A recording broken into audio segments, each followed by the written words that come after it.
Our next speaker is Michael Goldfield from Wayne State in Detroit. He is an historian of labor, race, and American politics, and that focus is reflected in two of his works, The Decline of Organized Labor in the United States, and the second book, The Color of Politics, Race, and the Mainspring of American Politics. And it's nice to see the United States and Canada in his topic, and I just wanted to say that it was rather daunting to scroll through his list of talks that he has given, not just in the United States, but in Canada, Ireland, Germany, and extensively in India as well. So welcome, Michael. I also want to thank Brian for inviting me. Admit I have one article in his journal. It's a co-written article on the Canadian labor movement. I mostly have been in the northern part of the United States, close to Canada, so I've been a cheap date, you know, to come and give talks in various places. And when I start writing about Canada, I got in trouble, and so Brian has helped me out, particularly since we have this far left view of unions and the rest of the left. So I want to provide an overview, and Brian gave me this title, and I'm hopefully going to get to it.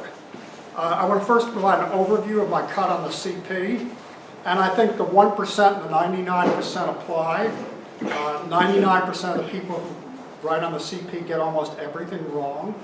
I mean, even the people who are sympathetic, and the 1% maybe who get things right may be charitable. Now this probably sounds a little sectarian, but have to be telegraphic to get some of this in. But you know, there's the old literature, that's the Cold War literature that branded the CP as the fifth column, and then there's all these people who like the CP but deny its politics or think that it could have had more independence than it could have.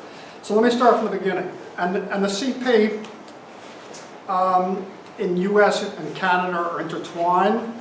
Many of the unions that I look at in the 30s, and this is a testimony to the provincialism of the Canadians and the Americans. Americans are clearly worse, I mean, but the fact that the Canadians and the Americans set up these two-country unions and call them international unions with no, and even the communists call them that, you know, with a complete straight face, always has struck me as sort of funny. So the CP was, first of all, an authentic expression of North American radicalism from the 20s to the early 50s. And all those who talk about the left, and I'm glad that Paul had those statistics, which includes the CP during the 30s, are being dishonest. They recruited the best people from the SP, even Meta Berger, who was the widow of the right-wing leader of the CP and their main congressman. They had a second congressman later on. People from the IWW, foremost intellectuals. At least 95% of all the activists, left activists in the CIO, and in some industries they were only CP people, there weren't anybody else. They recruited former Garveyites, nationalists in Harlem, and even James Weinstein, the historian who's the defender of the racist right wing of the Socialist Party, acknowledges that the left from the 20s to the 50s was the CP. The SP was totally bankrupt, starting from when they refused to let the left wing democratically take over the organization in 1990, when the leftists had an overwhelming majority. They called the police to expel them. They relied on gangsters in many reunions, and they were largely a shill for the reactionary American Federation of Labor Leaders. The IWW by this time was largely irrelevant. The Musketites were small and contradictory. So talking about the three strikes, which are important, in some ways completely distorts who the activists were throughout the labor movement. And this isn't to say that all these organizations didn't have some afterglow from the 30s and the CP, and including even the NAACP and the Urban League, who were very conservative, legalistic organizations, had labor and radical activists within them by the late 30s, as did the SP. And in the struggle for racial equality and black liberation, which I've written about extensively, there's really no comparison. And even the SWP, who I'm more sympathetic to, as I look at their things, they're so behind what the CVP did in terms of activism and fighting for racial equality. And I would argue, and maybe this is in contrast to Jim, that in spite of the fact, and I would second Jacob Zumoff's book that's published by historical materialism on the 20s is really a must-read for anybody who's interested in this. In spite of all the factional struggles of the 20s and the mistakes and the wretched sectarianism of the third period, they established deep roots in working class communities, workplaces, ethnic and black organizations that allowed them to build the CIO and potentially become a dominant revolutionary force. Now that said, their subordination to a Stalinized Comintern, which Trotsky dates Thermidor as 1924, maybe with Lenin's death, so even earlier, some people might attribute some of the things that Jim talks about to that, led them, certainly by 1928, in Trotsky's poignant phrase, to serve as border guards for Soviet foreign policy. So they were both. And the fact that they did so many good things allowed them to be so treacherous. And I want to indulge, and I think this is okay because we have Brian here to quote a couple things from Cannon on the CP, who I think is the most perceptive observer at the time. He argues that the Communist Party was directly responsible for the demoralization and disorientation of the richly promising movement.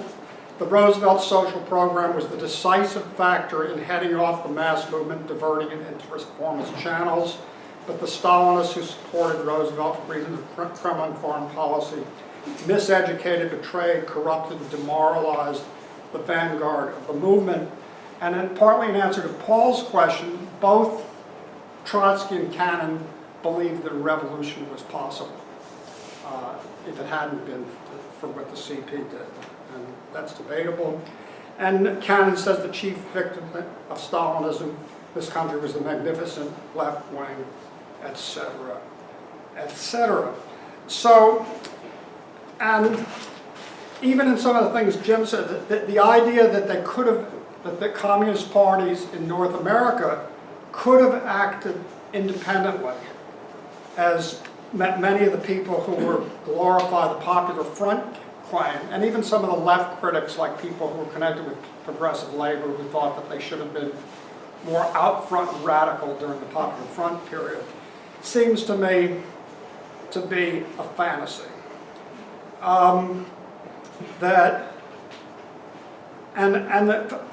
Just to take one, so the U.S. CP was particularly factionalized and allowed it, which made it more easily manipulated. But the British Party, for example, was a very unified party, didn't have factionalism, and had a leader, Harry Pollitt, who everybody respected.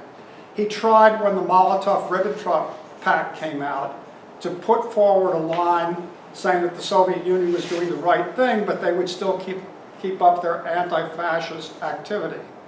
And after he put that statement, the next day, he was back working as a boilermaker, his original profession.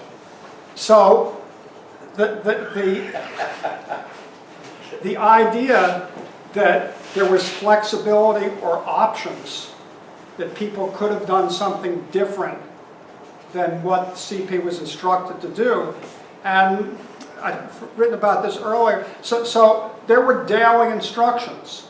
Browder, after he took over, Dimitrov set up a secret telegraph thing, and he and his chauffeur monitored the telegraph every morning at 5 a.m. every day, and they got instructions from the Comintern.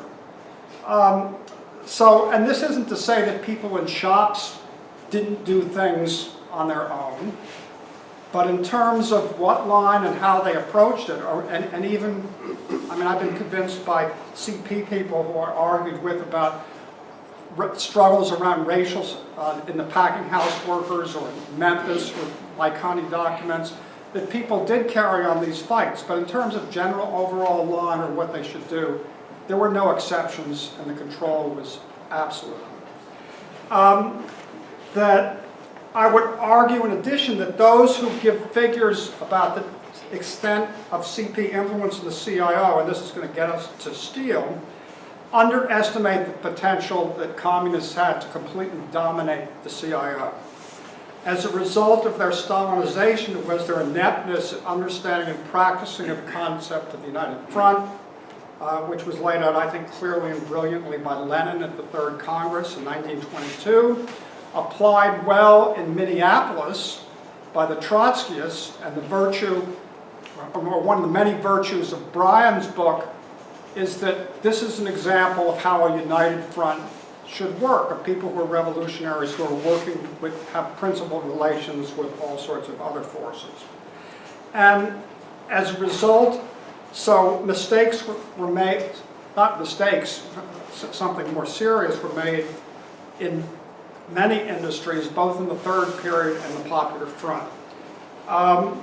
As Bryan sent me a chapter that for his second volume he's working on, in coal, whether the communists could have led and captured the mine workers if they had operated well, that's hard to know because the Lewis machine was so horrible and repressive. But certainly they did their best to keep it from happening, as Bryan skillfully and convincingly, it's okay if I talk about this, right? Yeah. This unpublished stuff. As long as you stay on that lane. In auto and the woodworkers, where they had overwhelmingly majority support, they gave the unions away to the right-wing forces on instructions from the party.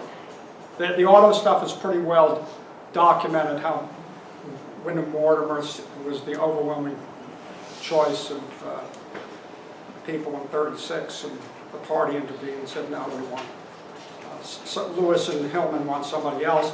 The woodworkers, and here's the most, just for Canadians here, you should know that the most radical, militant and best trade union parts were people in British Columbia, the wing, the British Columbia wing. The president of the union was Harold Pritchard, who was part of the British Columbia, Canadian CP. And they basically, the party didn't let them fight to maintain control of the union there. So Steele, so Steele, I think they had two opportunities for having control of the struggle. Let's start with the third period. I think almost no one, except Bryan's unpublished work, is the first thing that I've read that sort of gets the third period right. So even at its most rigid, which is before 1933, as Bryan argues, I think correctly, the third period was contradictory. So for those who may not know, the Comintern at the 7th Congress in 1928 declares that the period of stabilization is over. It's the third period, the period of revolution. We don't unite with everyone else is social fascists, we build independent red unions, blah, blah, blah, blah. And the worst thing that happened was in Germany, where they didn't ally with the Social Democrats, etc. Most people date the third period going up to 1935. It seems to me this is wrong. Hitler's ascension to power in 1933 stunned the Comintern and the Russians. This was the largest communist party outside of Russia.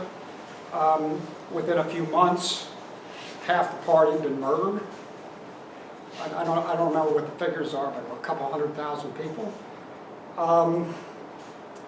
Not the Social Democrats are so great. If you read Hilferding, he's sitting there in his silk bathrobe and his slippers 2 months after Hitler's taken over and saying, no, we can't fight, we have to keep engaging in legal actions, and there's no way that they're going to destroy the Social Democratic trade unions. And about 6 weeks later, he's just escaped the Gestapo. So he wasn't particularly good either. But in any case, the line and allowances were changing in early 33. By December of 1933, at the minutes of the 13th plenary of the Communist International Presidium, they're already putting this line forward about building united fronts, which starts in France. But at the same time, in February of 1934, 5,000 people led by the CP break up a Madison Square Garden Socialist Party rally in defense of the Austrian CP, who was it's SDP, Socialist Party, who was the only party where the Nazis have taken over that actually armed and fought against the Nazis. But in steel, so in 1933, they're already operating within the amalgamated, the AFL union in steel, Amalgamated Association of Iron Steel Workers. But even earlier, sometimes with Comintern acquiescence, they're operating in AFL units. So this is not, as many people point out, a sign of independence of the American CP that they're doing this. They're consulting continuously with people in the Comintern. So what did they have in steel at this time? In every steel town in the country, they had vibrant unemployed organizations, which had masses of people from which they recruited. And I can't find any evidence of any other left group. So that's why people who talk about the left, rather than talking about the CP, seem to me to be off base. They controlled the international and set up the International Workers Organization and a coalition of immigrant and second-generation ethnic organizations, of which they had hegemony throughout North America, in Canada and the U.S., and the large numbers of steel workers were in these ethnic organizations, and they had black activists in places where there were concentrations of African Americans. They also had shop groups in virtually every steel mill in the country. And I have not found any evidence, going through archival work, of any other left group with shop groups in steel. So during the upsurge in the amalgamated in 1933 and 1934, contrary to what many people say, they were integrally involved. So one of the main spokesmen for this rank and file oppositionist, which was supposedly separate from the CP, I found out was a leader of the Young Communist League in McKeesport, Pennsylvania. And I've traced a number of people who were supposedly independent radicals who turn out to have been CPers. So if they had applied the United Front, I don't know if correctly is the right word, but in the right way, they might have been able to take over the amalgamated, which is actually what Staunton Lynn argues about in his article on steel in 34, or form an alternate union, as they ended up doing in the woodworking industry. They were also working inside company unions. This had been Foster's argument for what they should be doing. The most dramatic example, or the most fun example, I think, of that they secretly worked within the company unions at International Harvester, which had 15 or 20 plants at the time. And they secretly recruited to the CP a fellow named Gerald Field, who was the mild-mannered head of the International Harvester Chain-Wide Works Council. And one day in 1937, he stands up and says to the president of the company, "You're no longer dealing with the International Harvester Works Council, you're dealing with the Farm Equipment Workers CIO." So, in 1936, when John L. Lewis and the mine workers wanted to organize steel, they had no contacts in the steelworkers industry. They had lots of money, they had lots of administrators. Let's see if I can find it. So here's a quote from a Lewis loyalist. He says, this is a fellow named James Robb, who was working the mine as a local official, when he got a telegram from Lewis. He says, "I was the first director of the Steelworkers Union. I didn't know steel from nothing. In fact, the only time I'd been out of Terre Haute was at the conventions were made when Lewis called policy committee. I didn't have contact with anybody in the industry." So, Lewis and Hillman sought out people in the Politburo, and all this comes from the archives, right? Foster claimed that there were all these CP people who were organizers for the steelworkers. So, so they had meetings. These are all documented in the Comintern files. And a fellow named Clarence Hathaway, who was on the Politburo, was in contact with Moscow. And interestingly, the Comintern telegram says, "You're going to be used by Lewis." And Hathaway says, "No, Lewis is letting us operate within the mine workers. They're giving us complete independence." And it turned out that they were used, right?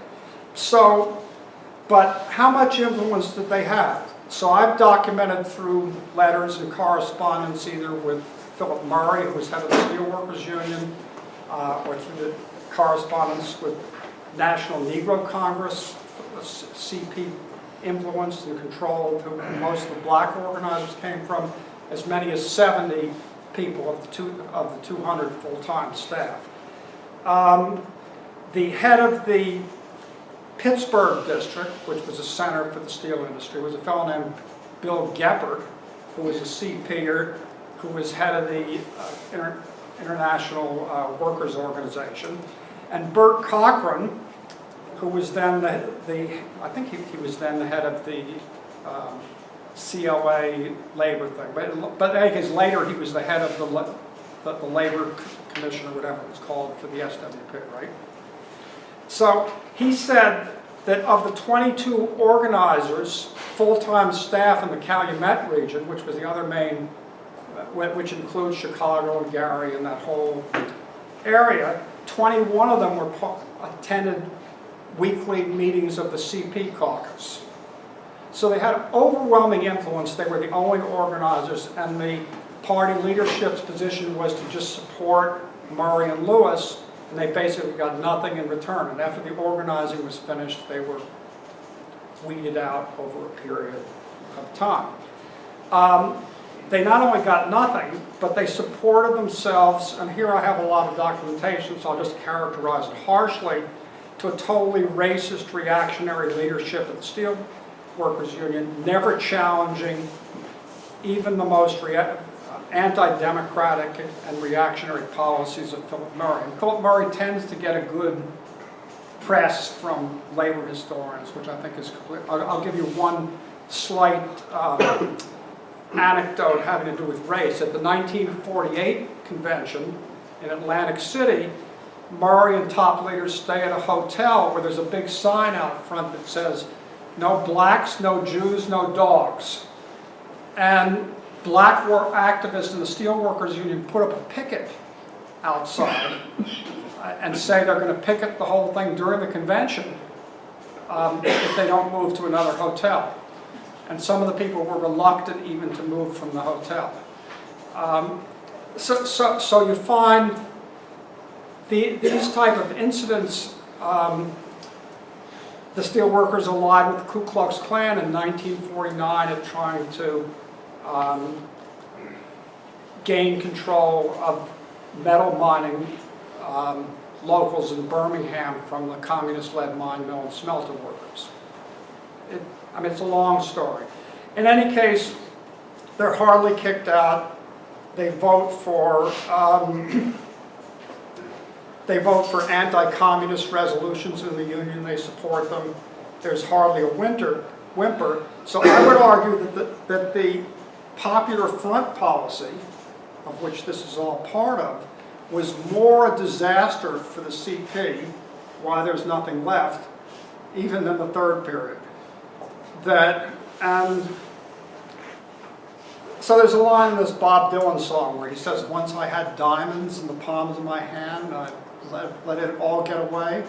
So the roots that the CP had sunk in the 20s and the early 30s, if they had you know, what if? Because I don't think they had any flexibility, but if that had been a actual revolutionary party were such that they could have had dominance over the American labor movement. So I'll end right there.